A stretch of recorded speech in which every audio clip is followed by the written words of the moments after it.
자, 정청래 대표의 입장 듣고 돌아왔습니다. 정청래 대표의 입장 속에서도 너무나 좀 안타까움, 그다음에 우리 국민들의 법 상식과 전혀 맞지 않는 이번 1심 선고에 대한 비판의 목소리도 좀 들어봤는데요.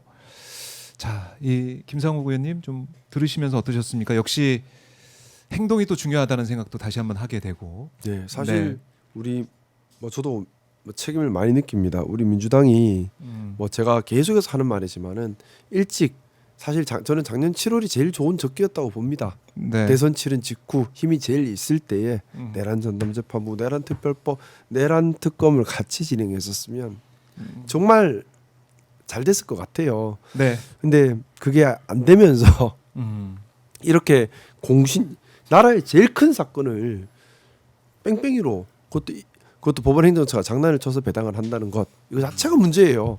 나라의 제일 큰 사건이면 그만큼 공신력 있는 전담재판부에서 하는 게 상식인 거죠.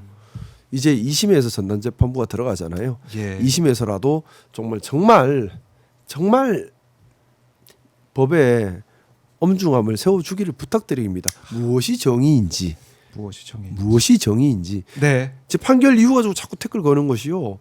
말씀드렸던 것처럼 시민들이 목숨 걸고 계엄군을 막은 것, 네. 그래서 비상계엄이 실패한 것, 이게 윤석열의 양형 감경 사유로 간다는 건 말이 안 되는 거예요. 그건 정의롭지 않은 겁니다. 네. 시민들이 상을 받고 시민들이 칭찬받아야 될 일이지 왜 시민들이 희생하는 거 가지고 윤석열이가 자기 형 감경 사유가 되냐고요. 이게 상식적입니까? 논리적입니까? 이게 정의로운 겁니까?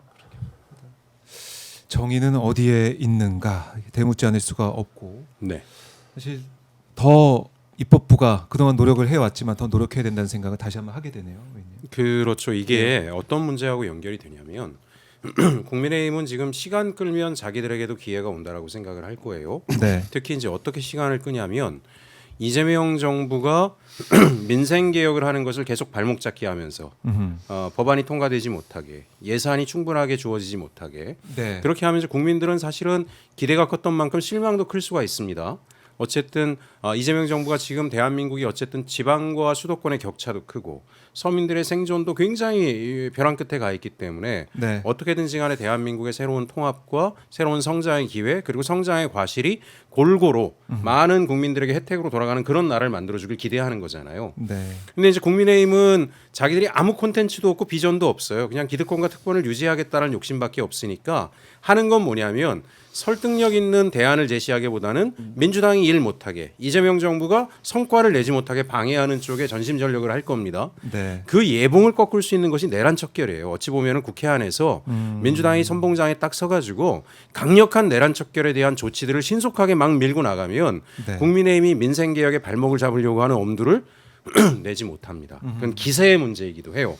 그러면 그게 이재명 정부의 발걸음을 훨씬 가볍게 만들어줄 수가 있고, 네. 내란 척결이라고 하는 것은 사실은 일반 시민에 해당되는 게 아니라 윤석열과 동조했던 국민의힘 극우 보수 세력에 대한 것이잖아요. 네. 여기에 대해서 자신들에게 칼이 날라올 것 같으면 움츠러들고 자기들도 절연도 하고 쇼도 하고 뭐 이렇게 하게 될 텐데, 그렇죠. 여지를 만들어 놓는 순간에 있잖아요. 기세가 살아가지고 광장으로 뛰쳐나오면서 결국은 뭘 하려고 할 거냐.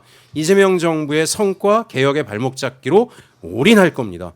그러면 이제 국민들 입장에서는 이렇게까지 장갑차까지 막아내면서 우리가 새로운 나라를 건설하는데 밑거름이 돼줬는데 왜 변화와 개혁은 이렇게 더디냐라고 하는 불만이 나올 수가 있기 때문에 네. 저는 아까 김상욱 의원께서 얘기한 것처럼 내란 척결 신속하고 강력하게 해서 너네들은 단죄의 대상이고 어찌 보면 해산의 대상이고 네. 대한민국 정치에 발붙일 곳이 없다. 협조를 하든가 아니면 정치판에서 사라지라고 하는 위협감을 느낄 정도로 해줘야 이재명 정부의 발목 잡기로 얘네들이 나가지 못합니다.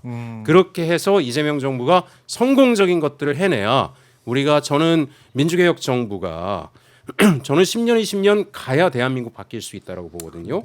그리고 이재명 정부가 굉장히 중요해요. 그 기초를 만들고 있는 거잖아요. 이 기초만 탄탄해지면 그 다음에서는 쭉쭉 나갈 수가 있어요. 네. 그 중차대한 시기라는 것을 좀 보고 정치권 전체가 특히 민주개혁 진보 진영이 굳건히 이 내란 척결에 혼신의 힘을 다해야 된다 그렇게 생각하고 있습니다. 국민들께 정말 송구한 마음입니다. 국민들께서 사실 그 추운 겨울에 그렇게 대단한 용기를 내주셨는데 이 네. 이후 일은 사실 우리 정치인들이 네. 해결했어야 되는 일인데 음. 너무 송구하고요. 지금부터라도 더 열심히 하겠다라는 마음을 다지게 되네요. 예, 차차차님이 김성호 의원님 말씀에 5만 배 공감합니다. 통과됐으면 뭐 특별법 등이 통과가 됐으면 오늘 사형 나왔습니다. 이렇게도 뭐 의견을 주고 정말 계십니다. 죄송한 마음입니다. 그래요. 자, 오늘 많은 분들이 기대를 하고 지켜봤던 윤석열 내란 우두머리 혐의에 대한 1심 선고, 결국 무기징역이 선고됐다라는 소식. 김영현이 징역 30년, 노상원 징역 18년, 조지호 징역 12년, 김봉식 징역 10년, 목현태 징역 3년, 김용군, 윤승영 무죄 선고 소식을 전할 수밖에 없게 됐습니다. 그래요. 항소심에서는 또 이런 것들 양형 문제나 또 법적인 판단이 바로 잡혀지기를 바라겠지만은 또 그 시간도 견뎌내야 된다는 거 너무나 힘이 들 수밖에 없어 보입니다. 그럼에도 불구하고 이재명 정부, 이재명 대통령이 좀 앞장서서 국정을 바꿔내기 위해서 대한민국 발전을 위해서 이제 노력을 하고 있는데요. 거기에 또 힘을 또 모으고 그리고 2차 종합특검을 통해 가지고 진상 규명에 더 매진을 해야 되지 않을까 이런 생각도 해 보게 됩니다. 참 씁쓸하게 오늘 방송 좀 마무리해야 될 것 같아서 너무나 가슴이 아픈데 그래도 뭐 이제 저희가 마무리하면서 아까 초반에 여쭤보지 못했지만은 설 연휴를 거치면서 설 네. 민심은 이재명 정부가 정말 열심히 대한민국 정상화하고 있다. 네. 이재명 대통령이 열일하고 있다. 이런 말씀을 또 많이 하지 않으셨습니까? 어떻습니까? 그렇죠. 일단 이재명 대통령이 저렇게 원형 탈모층이 올 정도로 일을 하고 있는데 네. 제발 좀 힘이 되줘라 국회에서 이런 얘기를 하는 분들이 굉장히 많았어요.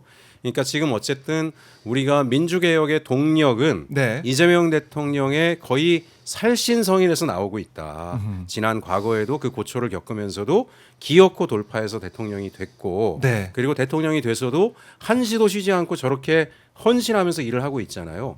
이건 엄청난 거예요. 저렇게 일하는 리더가 우리한테 있다라고 하는 것은 대한민국을 개혁할 수 있는 최고의 무기를 우리가 쥐고 있는 거기 때문에 네. 어쨌든 국민들은 국회가 이 눈치 저 눈치 보지 말고 이재명 정부의 성공을 위해서 힘을 모아달라고 하는 메시지를 좀 주셨고요. 네. 뭐 이제 뭐 마무리 이야기인 것 같으니까 사법개혁 관련해서도 오늘 그 지기현 재판부를 봤지만 네. 저는 사법개혁 3법이 이제 법사위를 통과해서 본회의 통과를 앞두고 있잖아요. 그렇습니다. 근데 저는 두 가지를 더 요구를 했습니다. 거기에 하나는 이제 대법관을 증원을 하는데요. 네. 저는 지금 대법관이 거의 모두가 서울대 법대 출신들로 메워져 있는 것을 근본적으로 제도를 통해서 개선해야 된다. 네. 특정 대학이 과반수 이상을 넘지 않도록 분명하게 가이드라인들을 만들어야 되고 그 안에 관련 법도 지금 발의를 준비하고 있습니다. 네. 어쨌든 지금 이 대법원 이런 체계 사법부가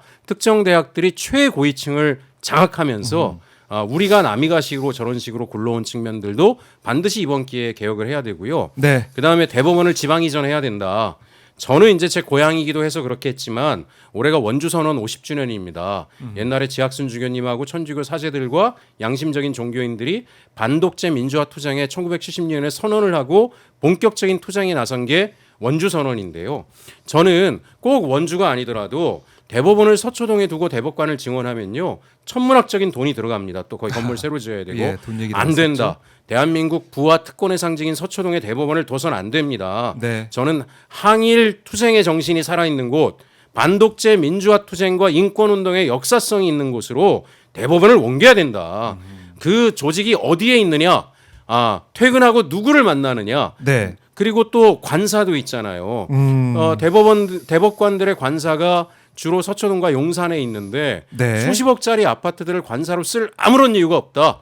지방에 가면 2, 3억짜리의 아파트도 좋은 아파트로 관사 다 해줄 수 있기 때문에 네. 저는 이번 기회에 사법개혁이라고 하는 것 자체를 단순히 사법개혁 3법만이 아니라 네. 인적 구성과 대법원의 위치까지도 완전히 바꿔버리는 개혁이 이루어져야 된다라고 생각하고 제가 민주화운동의 도시로 옮기자라고 법안 발의한 것에 대해서 공발을 많은 분들이 해주시기를 많은 의원님들께 요청드립니다. 예. 함께 알겠습니다. 하겠습니다. 네, 네. 김상호 의원도 함께한다라고 손을 잡아주셨고요. 자, 김상호 의원도 오늘 이제 가시면서 끝으로 못다한 말씀이 있다면 듣고 마무리해 보겠습니다. 네, 일단 오늘 선고를 보신 많은 국민들께서 실망하셨을 것 같습니다. 네. 국민들께 정말 중앙 정치를 책임지고 있는 한 사람으로서 송구하다는 말씀 그리고 모자람이 많았다는 그런 죄송한 말씀 진심으로 올리고요. 네, 더 열심히 잘하는 더 용기 내서 하나하나 만들어가는 계기로 삼겠습니다. 알겠습니다. 예, 또 건강 관리, 컨디션 관리 잘 하시길 바라겠고요. 매국노 윤석열님께서 윤석열 죽을 때까지 세금으로 숙식 제공 생각하면 짜증 나네요. 뭐 이런 의견도 주고 계시고 카리스마님도 슈퍼챗을 통해서 함께 주셨습니다. 자, 긴 시간 시청해 주신 여러분 너무나 감사드리고요.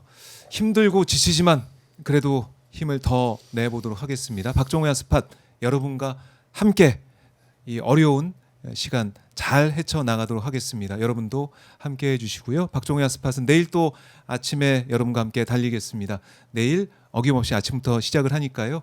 오늘 오셨던 우리 시청자분들 내일 아침에도 다 오셔서 또 현안에 대해서 또 여러 이슈에 대해서 분석을 또 같이 해봤으면 좋겠습니다. 여러분 긴 시간 감사드리고 또 우리 김상욱 의원님, 최혁준 의원님 말씀 잘 들었습니다. 고생하셨습니다. 네, 감사합니다. 내일 다시 인사드리겠습니다. 고맙습니다.